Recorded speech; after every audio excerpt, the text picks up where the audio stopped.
Alright, I'm gonna say this now, right here. Movsar Evloev finally gonna get his title shot. But hey, it's your boy DHP, and y'all know the rest, man. And hey, so this is my UFC London preview show. It's gonna be another quick one. I'm gonna just talk about the fights that I know of and you want to break down. These are one of these cards where it's like I said in the past. UFC they did it in the past. Now they doing it in this generation too. But these are one of these cards where it's like a theme card. They in London, so expect a lot of UK fighters and fighters within that region to be on this card. But I'm gonna go over the main card, and then we're gonna talk about some of the fights. Now, granted, some of these fights I haven't seen them fight personally. Now, one of the guys I do know of, I haven't seen him fight, but I've heard his name, and that's Luke Riley. So I'm definitely interested to see what, especially with him being in the co-main event. That's probably the only reason why this fight is over MVP and Sam Patterson, because of Luke Riley. But yeah, some of these fighters I really haven't seen them fight, so I really can't give true analysis on them. Like I said in the past, with my disclaimer, this would be my opportunity to watch them fight, jot down some notes so I can get familiar with them. But Movsar Evloev, Lerone Murphy is the main event. Luke Riley and Michael Aswell is co-main event. MVP Sam Patterson is the third fight. Iwo Brawanowski versus Austin Lane is the fourth fight. Roman Dolidze and Christian Leroy Duncan is the second fight on the card. And then Curtis Campbell and Danny Silva is open main card. But Movsar Evloev, Lerone Murphy, yeah, as y'all heard in the beginning of the video, I do got Movsar winning this fight. Now, I did a reaction before we get deep into the analysis. I did a reaction to the media days last night, and I put it on my other platform. And Lerone Murphy did mention something. They did ask him questions about this is gonna be Movsar's first fight at 5 rounds. And that is very interesting. I said I was going to take some notes on that and add that to the preview show tonight, because let's be honest, like I said in that reaction, how many fighters do we deem or crown as like, you know what, this nigga has the it factor. He's next in line for a title shot and he's going to be the champion. But when they get into a certain predicament or a situation, you know, the first try, they don't get it on the first try. Meaning, like, Lerone Murphy has been there and done that, right? Hey, and you know what? It kind of reminds me of the Hope Queen Buckley and Marty Usman fight we had last year, where I felt like, hey, Hope Queen Buckley, he on this tear, and then Marty Usman, he hasn't fought like in a whole year and a half, and his last fight was a loss. Even though it was a competitive loss, it was still a loss. He hasn't fighting over the year due to injuries and shit like that. I'm like, I don't know, but if you really think about it, Hope Queen Buckley, I believe that was Hope Queen's second fight at 5 rounds, I believe. Cause didn't he beat Kobe Covington, right? And that wasn't that the main that was the main event. Kobe Covington, Hope Queen Buckley, that was the main event. But I believe that was Hope Queen's first 5 round. Marty Usman, regardless of where he at in the stage of his career, Marty Usman knows how to fight 5 rounds. Then on top of that, right, that was Hope Queen Buckley's first time. That way he did face Kobe Covington, but Marty and Kobe, they low-key different styles of grappling. You know what I mean? So that was just a whole new experience of Hope Queen Buckley. So flip that around to Movsar and Lerone. On the experience level, Lerone Murphy has more experience fighting at 5 rounds than Movsar Evloev. So it'll be very interesting to see how Movsar approach this fight going into if it goes to the distance or championship rounds. I want to see what's his approach in the later rounds, you know, because this is his first time. But on an analytical breakdown scale, tell you the truth, I mean, we could just go back to one of Lerone's recent fight with Aaron Pico before that spinning elbow that shocked the world. Not even shocked the world, but the spinning elbow of death. Aaron Pico was about to grapple and wrestle fuck the hell out of Lerone Murphy. And what is Movsar Evloev? He is a straight grappler. You know, Lerone, he's going to have to stuff these takedowns. But Movsar, now this is the thing about Movsar. His striking is not one of the best, but it's decent enough where he really don't need to use his grappling. Obviously, his grappling, when he gets you to the ground and do what he do on the ground, that's his bread and butter. But he really don't need to get to get you on the ground to be successful. But with a nigga like Lerone Murphy, where it's funny because I've seen the memes with him and Leon Edwards. He's basically like a smaller version and a featherweight version of Leon Edwards. Like Leron's kickboxing, when he's boxing and kickboxing at a range, it is so beautiful. And tell you the truth, I mean, you can debate it. It's up for debate, but he low key got more punching power than Leon Edwards. Leon, I feel like when it comes to kickboxing, Leon Edwards, his leg power is much more, but just straight hands with boxing, Lerone got more punching power than Leon, right? So if Movsar stand there and trade with Lerone Murphy, I don't think that would be smart. Which he alluded to that in his media day session. Movsar Evloev, you know, he responded to a question about that too, whether or not he was going to stand there and trade with him and shit like that. And Movsar was like, yeah, I might, but obviously I'm gonna do what I know best, and let's get to the fight to the ground. I'm just paraphrasing. But that's really Lerone Murphy, for him to win this fight, which I don't think it could happen. Which, you know, it could possibly happen because shit, nigga, we seen it with Sean Strickland and Fluffy. Like, I thought Fluffy was gonna dominate Sean, and this nigga Sean then flipped the whole fucking script and just beat the dog shit out of Fluffy. So, I mean, it's possible, but Lerone, he have to stuff Movsar's takedowns, and he just got to force Movsar to sit there and trade. But if the fight gets to the ground, I mean, but here's the thing, though. Here's the thing that a lot of niggas don't realize about Lerone. Lerone is actually, and I just thought about this now, because Lerone, he actually could get active on the ground himself.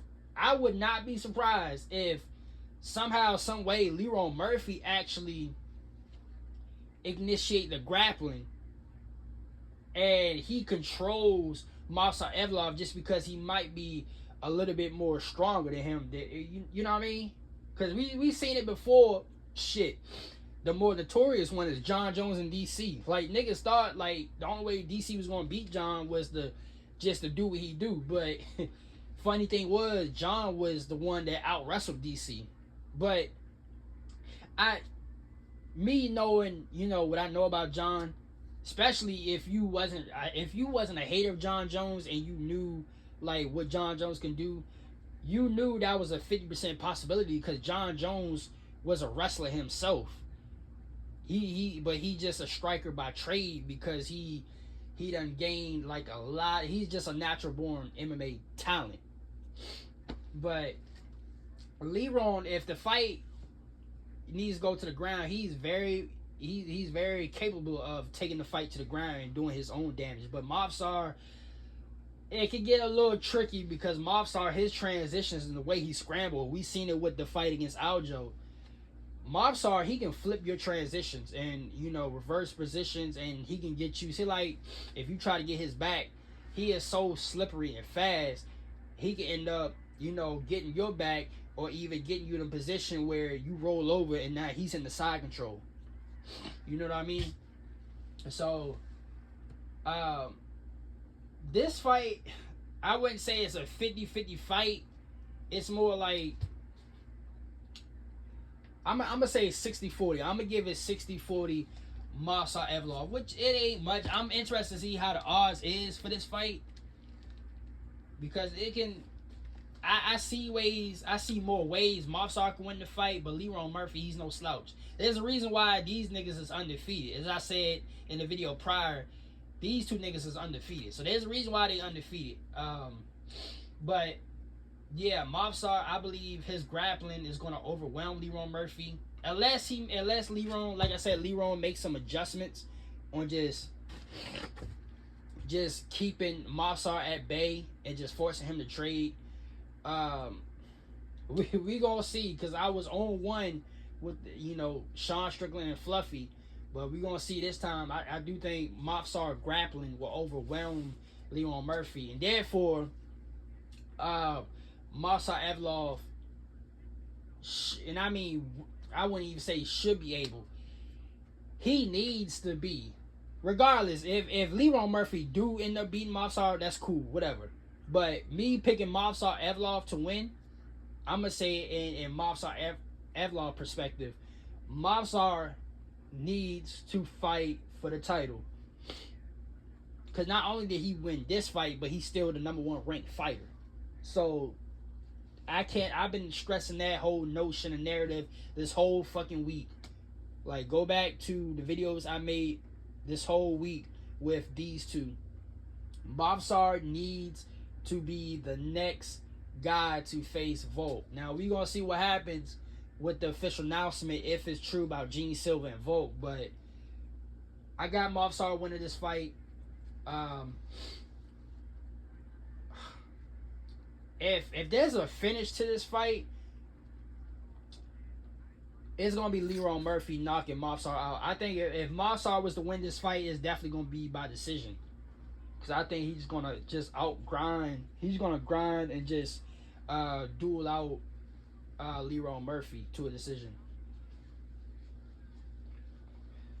But yeah, that's all I got for that one. Luke Riley, like I said, with some of these fights, I'm very interested to see how they fight, get to know them. Luke Riley, I've been hearing his name a lot. And the more when I heard the hype of Luke Riley, cause I heard the hype last week. It was around last week, and I looked into Luke Riley because I wanted to see what he's about going into this week. And then I looked really closely at the card, and I'm like, he's co-main event. So the hype that I heard about Luke Riley and UFC placing him as the co-main event spot, I'm like, yeah, there's got to be some fluidity to the hype that's around him. So we gonna see what it's about. Tell you the truth, it might be another Kevin Vajallo situation where we might see another rising star, quote unquote, right before our eyes, and this weekend's card might be his breakout moment to get all eyes on him, you know. But yeah, very interesting, that fight. MVP and Sam Patterson, boy. Like I said in my MVP video, I don't know how the fuck they came up with this matchup, bro. I really don't know how they came up with this matchup, but it's an entertaining matchup. But it's like, oh man, it's not to change subject, but like the fight announcement for Brendan Allen, because Brendan Allen is facing Edmund Shabazian. It's like that don't even make sense either, because Brendan Allen's ranked 6th or 7th. It's funny because I just did the rankings video. I be forgetting, boy. But I don't understand it, bro. But on an analytical scale, Sam Patterson, he can strike his ass off. Sam Patterson can strike his. Now I will say, for Sam Patterson part on his side, if he was to be MVP, this would be huge. This would be huge. Not only because he would have MVP on his resume, but also, which is, I addressed that in the rankings video last night, MVP being back at the welterweight rankings, that would put Sam Patterson inside the top 15. So it's also, we got to look at Sam Patterson too as like, this could be, if he was able to outstrike and maybe even potentially knock out MVP, this would be huge for his career. This would be his breakout moment because he would have somebody like MVP on his resume, and he would break inside the rankings. But stylist, I mean, whew, this is an interesting matchup. But MVP, I'll be very interested to see not how MVP approaches this fight, but I think this fight is going to dictate on how quick and twitchy MVP is, because I like how he looked at middleweight, but now he's going back to welterweight. And tell you the truth, and we can look at some of the fighters throughout history, especially when you up there in age like that, and when you keep bouncing around from one weight class to another weight class, it do affect your body somewhat. Which is why I was kind of like scratching my head. I'm like, bro, MVP, stay at middleweight. Like, stylistically, yeah, middleweight, you might get torn the fuck up because middleweight is starting to become, even though it's low-key well balanced, is more grappling dominant. But MVP is so fast and twitchy and even powerful at middleweight. Him coming back down to welterweight, I wonder how that affect his body. So is he going to be fully himself? Like, is Sam Patterson now striking wise? Sam Patterson, he's going to have to keep his you had the what's that word? He have to keep his composure, or whatever that word is, because MVP style it's like Bobby Green. You know what we say about Bobby Green, like that hands down bouncing around shit. That shit is frustrating and it confuse you. So, I mean, striking wise, MVP is a much more technical striker than Sam Patterson. But if Sam Patterson, if he can trap MVP, he can catch MVP with a nice flush shot and actually put his lights out. But really, this fight is dictated on MVP, how his body is, how reactive MVP is in this fight. Because if he is a little slow and sluggish, or he is Sam Patterson, he can tee off and pick MVP apart. Especially if he starts, leg kicking and calf kicking MVP. Because that's really what you got to do with a nigga like MVP for real. You got to stay at a range and you got to fucking take away his mobility by leg kicking the shit out of him. Kind of like what Volk did to Max Holloway. Max Holloway is a volume striker, but if you take away his mobility, he can't do what he do.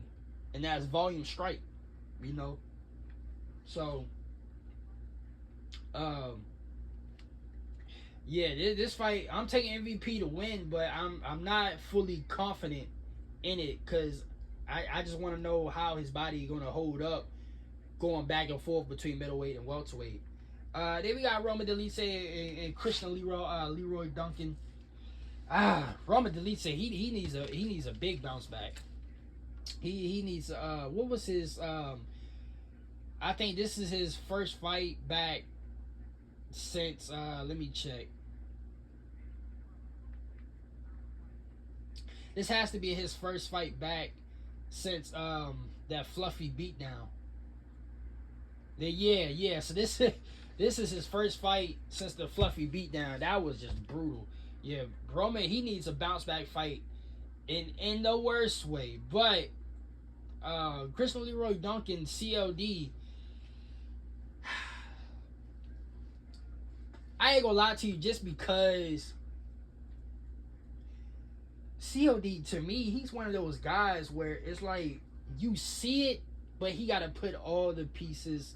He has to put all the pieces together fully to become that championship guy. But CLD is no fucking slouch, bro. I might even say, you know what? And I'm gonna go ahead and say it. I think CLD could beat Roman Delite. Silvestri, what in the hell are you doing? I might even say CLD could potentially beat Roma Delite. I'm going to go ahead and say it, bro. I really think CLD can beat Roma Delite. CLD, this is a trap fight for Roma Delite. We want to talk about trap fights. This is definitely a trap fight for Roma Delite. I'm not even going to hold you. Striking wise, even if the fight goes to the ground, like the only way I can see Roman winning this fight is he just more faster getting to his shots when they inside the pocket. But boxing inside and at a range, and even if the fight goes to the ground, Roman Dolidze said he gonna have a tough time on his hands with CLD. But I'm taking CLD in an upset, bro. I might say, just to throw this shit out there, I might say second round TKO. Now, more than likely, this fight could go to a decision. But I'm going to say second round TKO, bro. Second round TKO. But, yeah, man. This is my official London review. Like I said, some of these fighters, I really haven't seen them fight. So, very interested to see how they do. But this is a good card. This is a good fight night card. A good theme card. Luke Riley. Dare I say Luke Riley might get he might get the pop of the night. And by pop of the night, I mean for those that watch wrestling, y'all know that's a term where in the crowd, when there's like a huge favorite or a wrestler that's popular, he gets a huge crowd pop. And that's like, especially, well, for those that's like foreigners, when y'all go to soccer games and the home team scores the goal and the crowd goes ape shit, you know what I mean? That it's one of those type. That's what a pop is. Luke Riley, he's probably gonna get the most cheered pop on the main card, especially if he wins. I think the crowd will go fucking bonkers. But yeah, man, one more night of sleep, and then it's fight night, y'all. So until the review show, holla y'all niggas later, man.